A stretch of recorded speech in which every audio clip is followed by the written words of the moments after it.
Welcome everyone to another episode of Speedrunning SC2, and the first opponent of the day is going to be a 6.2k Zerg player. Now I feel like we have played a Zerg at that MMR. I'm just not quite sure if it was in Speedrunning SC2, but it kind of has to be because this is our highest MMR challenge, I believe. So anyway, as you guys know, we are going to be having to cheese everyone really hard. And I actually have a build for the occasion. I looked at a GSL game between Creator and... I want to say it was Solar, a pro Protoss player and a pro Zerg, and he did a cheese that I really enjoyed. The execution, I'm not sure if I can get it down perfectly, but it seemed relatively straightforward at least. So pretty much what he did is he went for a Proxy 2 gate with a forge. Now you can see this map is a little bit bigger. I think that's definitely going to hurt the build. Gateways are going to be down a bit later. But what he did was he would just chrono zealots and basically do a cannon rush guided by 2 zealots. Now I thought if this can beat a Korean champion, a high level GSL player, I might be able to make it work against Zergs on the ladder. Now my opponent here is 6.2k, which is incredibly high. It's not the level of Zerg I had envisioned, but I guess we are going to have to try. Now I guess I would save every single chrono. I'm not quite sure about how many probes I should be making at home. Should I make another pylon at home? I guess I shouldn't really. I just need to make a pylon in time in his base. So I can start making cannons, and that's basically it. Now this hatchery is very late, so we're definitely being memed on. I should have told him I was Protoss. I forgot about it, and now we're going to be playing against a pool first, it looks like. What is that? I'm not quite sure. That looks like a regular pool first. I think I might actually have to get a pylon at home here. But yeah, I should have definitely told him I was Protoss, because now the build order is already a little bit more complicated. Now something I can do is make a pylon down here. And maybe if he doesn't realize it, I can actually start making cannons pretty fast anyway. So he's going towards my base right now. If he doesn't scout my gates, I can actually make one single cannon here. That's going to defend everything, and then I can destroy his base. Wait, this is going to work out pretty well for us, I think, guys.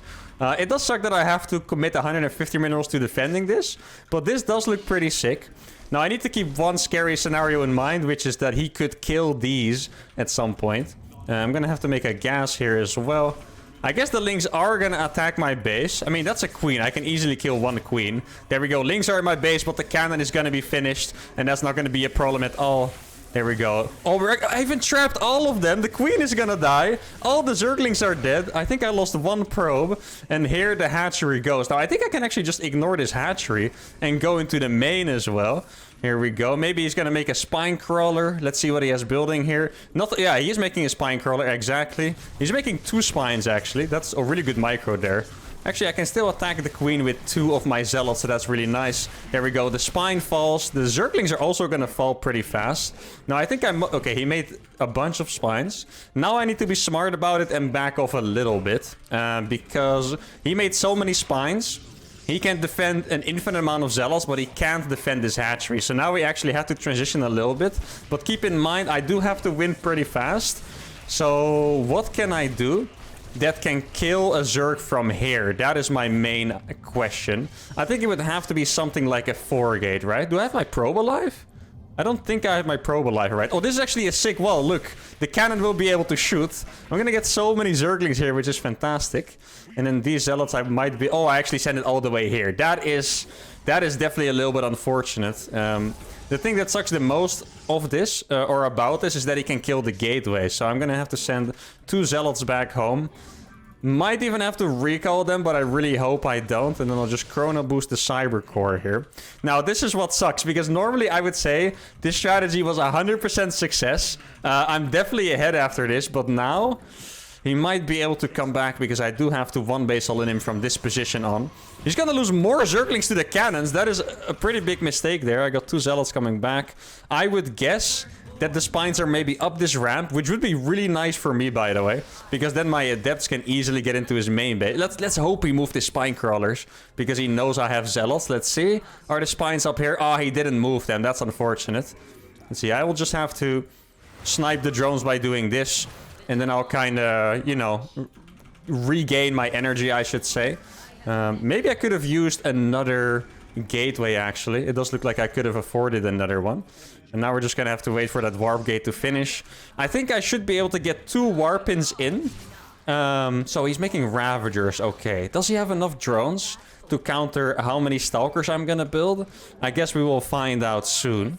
He's probably really confused why I'm not just, you know, expanding and making this way easier on myself. But rules are rules, what can I say? So remember, last attack is gonna have to start at 6 minutes, which means I can get 2 warpins, maybe 3 actually. Let's see. Oh, a little bit late on that warpin though, that's unfortunate. What's the cooldown on that? It is 20 seconds, so I will be able to get 2 more warpins after this, which is great news. That's more than I thought I would get. But obviously... Oh! The Ravager out of position. I'm going to be able to kill one, I think. It's bigger than saving the Stalkers, I believe. There we go. 1 Ravager dead. And now I have the Stalkers here, which is just fantastic. He can't really counter these very well. Okay, let's make sure I keep them out of range. Get a few more Stalkers. Maybe 2 more Zealots in here. And then... Oh, he's actually moving forward. This is massive. He doesn't know that I'm in such a rush. Let me target the Ravagers over here. We're going to get 1 Spine. Might be able to get 1 Queen. This Queen is definitely going to fall. The Spine is also going to fall, I want to say. Which is really good. Look how many Stalkers I have. It's fantastic. Now, this is the last attack. I mean, I'm still attacking. My Warpin is, you know, 5 seconds late. I would definitely say that this is... the winning attack, though. Like, I think even with these Stalkers... Well, maybe without the Warpins, I wouldn't be able to win. With the Warpins, however, it seems like a piece of cake. So, I'm going to continue this. Obviously, I'm not going to try the Warpin again. If he holds this off, then, you know, that should be enough for him to decide the game. Going to be able to kill a bunch of drones here. He does have another Ravager, actually. Let's see, can I pop that one? Oh, actually, I barely couldn't. That's unfortunate. Let's see, we'll get that one as well. And maybe another Ravager.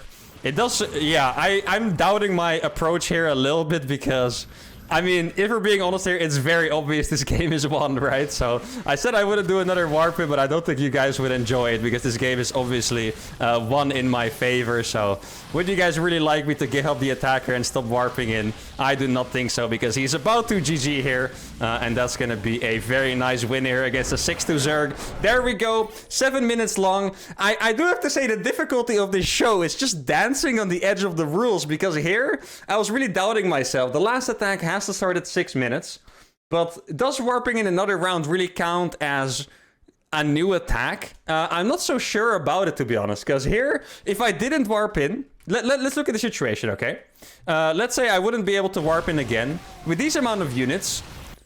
I probably would not win the game, but it's very obvious that the game is won. I mean, I told you guys when it was still going on. I told you guys here, this is easily a win. In the end, it was a very easy win. But where's the line, right? Like, do I surrender when I'm winning? Probably not. And I really struggle with this because I don't want to disappoint you guys, but I feel like I would disappoint some people either way. I know I can please everyone. I guess in the end, we just have to figure out the perfect rule set for us. If I'm winning at 6 minutes, should I just always go and kill them? Should I really stop warping in at 6 minutes? Always love to hear you guys' thoughts, but for now, let's move on to game number 2. Right, second game is against the Grandmaster Barcode Zerg, a little bit lower than the last one. Let's see what race we get. It's Moondance. Would like to get Terran on this map. Ooh, we got Zerg. Okay. I'm gonna tell him I'm Zerg because I want to do a proxy hatchery. You know, I still think it's funny that so far, I feel like everyone I've told my race has actually trusted me despite my name. So, we'll see. I mean, at some point the person is not gonna trust me and then we'll see. But here, I have to tell him my race because I'm gonna do a proxy hatchery. Spine rush, and I just need him to play hatch first. If he doesn't, it's gonna get absolutely crazy, which is also pretty funny. But maybe in this case, I would prefer to keep it, you know, a little bit more simple here. So I'm gonna go for the 16 hatchery. Oh, I might as well mine these minerals. Look, guys, I'm stealing 5 minerals from his future 5th base. That's gonna be, you know, making a sick difference in speedrunning SC2, I'm sure. But okay, I'm gonna do a spine rush here. Probably not gonna make any more drones before the spawning pool, because I feel like it's a little bit of a difference. Sometimes I can make an extra drone. Here, I actually made one on accident. It's either I make 1 drone or I don't make any. I think it's alright to make 1 drone.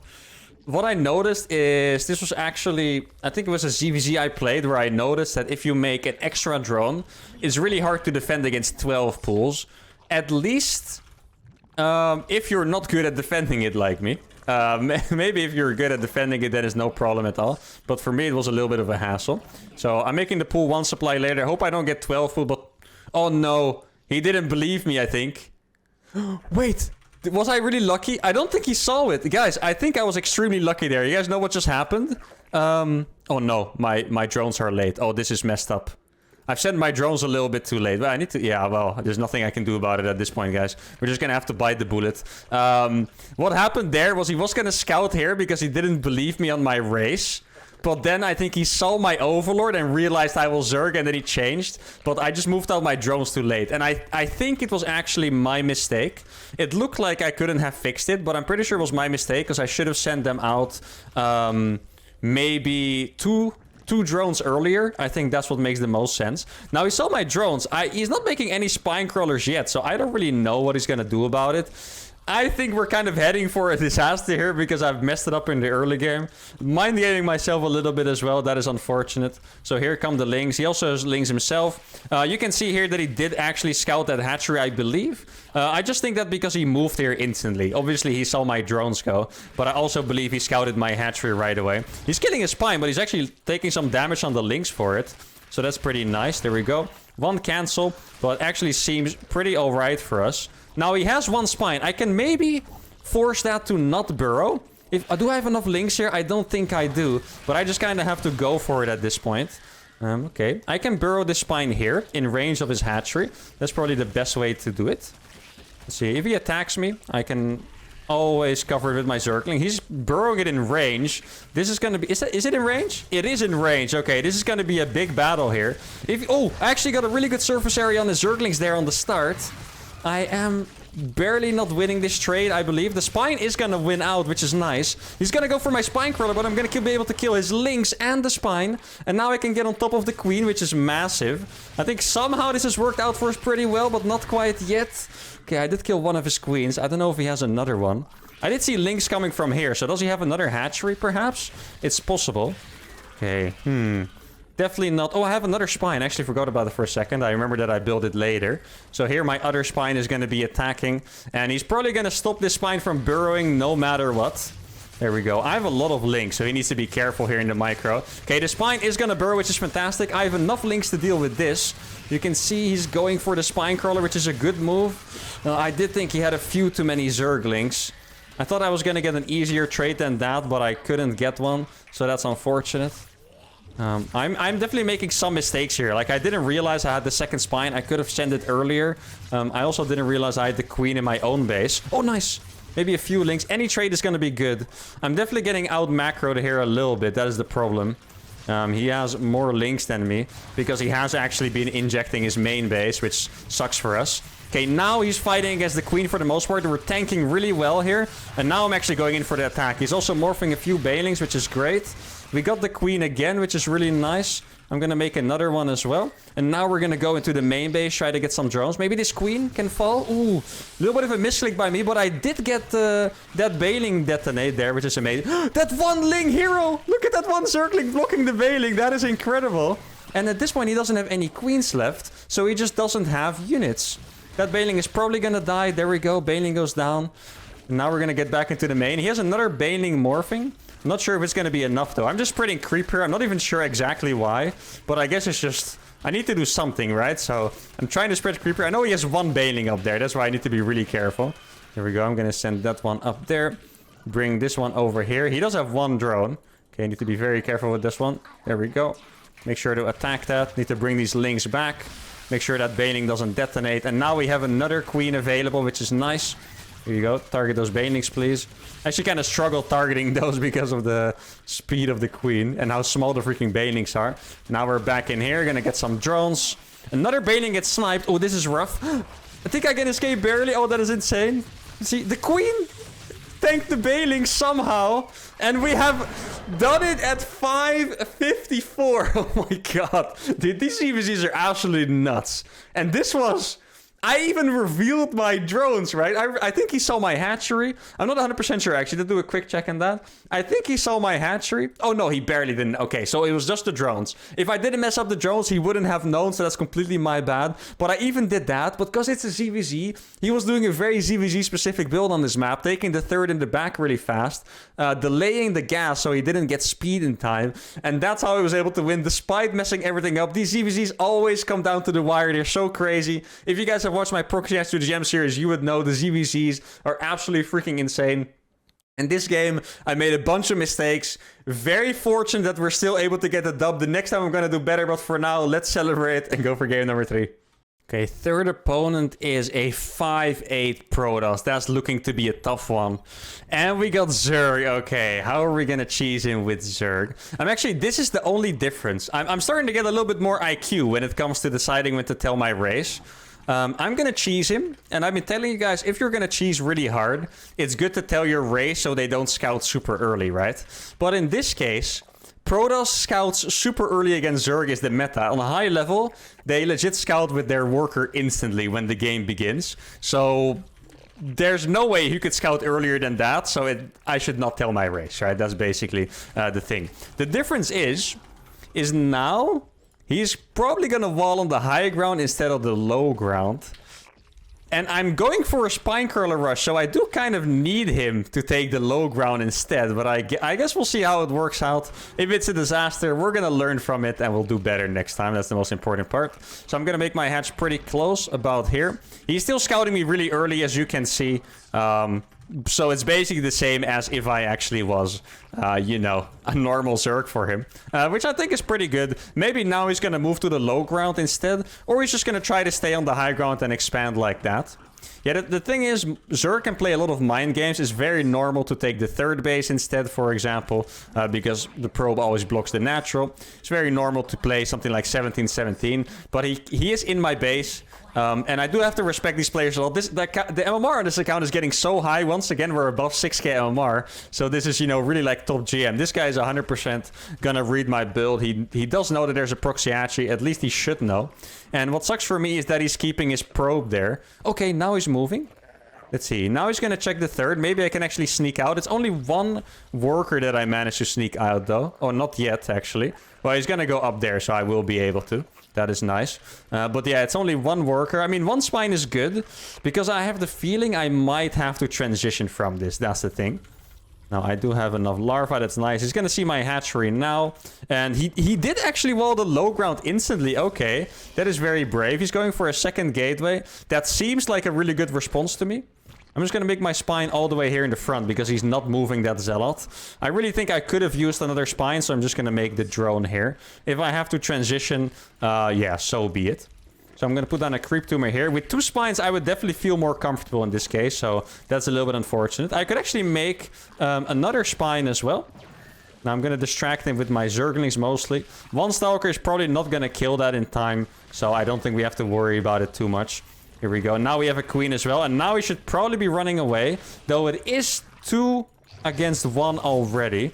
This is definitely going to be a tough one. I'm not quite sure if... let's see. Yeah, there is a battery already. That's what I was going to say. So I can't really fight that well. I did make an overlord already, I believe. And I'm going to have another spine on the way. Gonna make another drone here. Okay, I do need to drain the battery at some point. Like, I can't really go on... fighting against the full battery. I kind of think there's no nexus building, so that is the good part about all of this. Let's move this one a little bit closer. Oh, now we can get in. Maybe, well, we're gonna get the zealot at least. Doesn't have much battery energy left. That is nice. Now he sees that we have link speed. Let's see, there's another drone here. Let's make another spine crawler. And I can definitely kill that battery. Maybe I can get some kind of a surround. Oh, I actually did get a surround on that stalker. Look at that. That is beautiful. Not gonna be able to damage the rest yet, though. I'm gonna save this queen so I can get a transfuse in a bit. That would be nice. Okay, let's see. Oh. Oh, I was just about to transfuse and then it died. That is very unfortunate. I do have the creep here, so that is nice. I can't quite get a spine on the high ground yet, which is... Oh, I'm actually getting in. Our Zerglings are pretty maneuverable, huh? Look at that. We're gonna kill 2 stalkers here, which is fantastic. Oh, that one barely survived because of the last second heal. That's unfortunate, but these spines are doing a great job. I think I do have to make some more queens. Because I just... Oh, wait. This is a big mistake by him. That's a massive mistake. All the units are caught. What was he thinking? That is absolutely crazy. And we have taken down a 5-8 Protoss player with our spine crawler rush. Whew. Now, looking at this, guys... I am not 100% convinced this was over. I think we were definitely winning, but if you look at what he has an Immortal here. Well, I guess with just one Robo, one Immortal, you're not really gonna cut it against a mass Zergling flood. I did have 14 links. Obviously, I could have Joan at any time. He would never be able to take his natural again, so this was definitely a win. But up until this point, if you look at what he had, with the Immortal coming behind it, he could stay here, force field it, Immortal comes out, he gets the batteries, maybe makes another one in the back. I think he has a pretty decent shot at holding this. Maybe if I was, you know, a really good Zerg player, I think this would definitely be a win. But in my case, I was very nervous. If you look at the supply, if you look at the income, it really wasn't looking that pretty. But man, we beat a really good Zerg player with our Protoss, we beat a really good Protoss player with our Zerg. Can it get any better? Let's find out in the 4th game.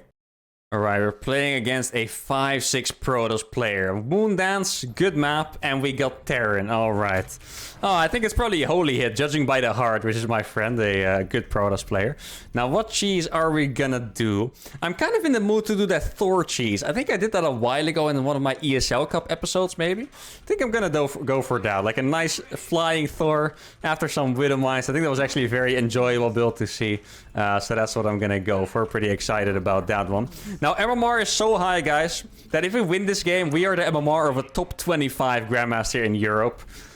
Playing speedrunning SC2 with random. That is absolutely insane. I really didn't think we were ever going to get this high. And we already got this high, you know, somewhere towards the beginning of the show. Or, well, perhaps the beginning of Season 2, I should say, right? But yeah, obviously we still need to win this game. He's going to scout me pretty early, which is pretty logical. But luckily for me, double gas is a standard build these days against Protoss. So this is not even going to look too suspicious. It might make him more aware, try to like follow up scout, see where I'm going with my double gas. But it does look like a pretty normal build, so there's nothing too surprising here. And I think this is also a pretty good map for double gas, because you can jump into the main here. You can run a Reaper into the natural. Please don't die. Okay, thank you. Very much appreciated. I'm going to have to move another SCV there. Especially if you do a one base hold. Oh, maybe I can surround it? Oh, that was close. Especially if you do a one base all in, like I'm gonna do. He doesn't know yet, of course, but that's what I'm gonna do. You can't really afford to lose one SCV even, because you're just not gonna be able to afford your stuff anymore. Margins are pretty small. And I'm gonna go with a fast wall off here, followed by a factory. Now, the one thing I don't remember is when I copied this build, if it was Reaper into Reactor straight away, or if it was a Marine first. That is actually something I don't remember. I think it might have been instant Reactor. To me, that makes the most sense right now, so that's probably what I'm gonna go for, but not 100% sure if that's how the build worked, so probably is not gonna make the, you know, the biggest difference there, because I should be able to afford both things. But if I make a Marine, it might, you know, help me with denying the scout a little bit. That's annoying about maps like this, where it's pretty... Oh, okay, we found it. Perfect. I was gonna say, it's pretty easy to hide a pro, because you can even hide it down here, but he was really hiding it in plain sight for us, and we looked there, so that's very, very nice for us. Wouldn't have liked to be scouted later. Now he doesn't know if I'm playing one base, for example, because the command center timing wasn't even there yet, so that's really good for us. Now let's get the starport up, Widow Mine, and I'm gonna go for an armor right away. His gateway's in the front, which means I can at least grab the Stalker all the way back. Let's pretend to do damage, and then we're gonna go here. Basically forcing the Stalker to waste a lot of time. Oh, he did make a Zealot. Oh, no. I made a blunder here, guys. I'm not quite sure if he can see it. This starport is too far forward, and it can be spotted by a Zealot. Now, is he paying attention? Ah, he is paying attention. That's unfortunate. I'm not sure if he saw the starport, though. Really should have built that a little bit further away. I wonder if I can bait him. Let's see. Yeah, nice. Okay, that's a little bit of a dub, at least. There we go. That is perfect. And now, that's also going to help with the scouting aspect. Now, he has to send another unit out if he really wants to scout what I'm doing. And at the same time, I'm just going to gear up for my one base all-in. This is actually... With this one base all-in, you can keep making SCVs because you want to pull them. That looked like a robo to me. I only saw it for a millisecond, though, so I'm not 100% sure. Could totally be anything else as well. Let's see what it is. Maybe I should have only played 2 mine drops by the... Oh, so it was a Twilight. Okay. Yeah, I really only saw it for a millisecond. I actually thought I saw it starting, so I completely saw it wrong. It was already finished. It was actually the finishing animation I saw rather than the starting one. That's unfortunate. Now, I think I should have played 2 mines only because I don't actually have money ready for a Thor, which is pretty unfortunate. At the same time, it's still going to be pretty fast, so probably nothing to worry about. Let's see, we're going to fly in here. That is a gateway. Okay. Let's see, we're gonna drop one on the ramp here. That's a pretty good place to drop. He does already have the robo, so I'm definitely not gonna deny his stuff forever. But it's gonna be annoying enough, I think. Oh, he could have actually denied that by going into the gas. Didn't do it though, luckily for us. And now we're just gonna annoy him for as long as possible. Observe, he's not making an observer yet. Was he supply blocked, perhaps? Else I don't see a reason for why that observer wasn't building all this time. Gonna grab 10 of my SCVs. Thor is obviously very slow, so it has to be transported by the medevac. Oh, that's a really nice shot as well. Getting a little bit of economy for free. And there we go. Now he's just running away, and he's wasting so much time doing this. In fact, I think he's wasting so much time. He didn't have the mental space to make a battery. And without a battery, this is going to be very difficult to hold here. Let's see, I'm just gonna, yeah, I'm pretty sure I can just drop this straight in his face. There we go. Oh, all the zealots are gonna be blocked. Oh no, I actually barely couldn't reach. There we go. The zealots are blocked. Gonna mineral walk the SCVs. And yeah, he went for charge, but the Thor is just gonna survive, I think, with the repair. It is pretty close, however. No, I think he's just gonna survive with the repair. Every single unit is dead, pretty much. And he's not gonna be able to mine at all after this. And the Thor all-in has done it. 518 in the game. 519. That's absolutely beautiful. And if you look at what we lost... Yeah, we lost almost nothing. 362 resources lost against 1800. I think it was a beautiful episode of Speedrunning SC2. Looking very forward to reading your comments on Game 1. Did I cheat or did I handle it perfectly? I think you guys must have loved all the other cheats. I did such a successful episode. And I think we have the LMR of top 25 Grandmaster in Europe, which is just absolutely incredible. I think we're almost 6.1k. Like, how did we even do that? I don't know. It's crazy. Hope you guys really enjoyed this episode as much as I did. Give the video a like, subscribe to the channel, and I'll see y'all for the next one. Adios.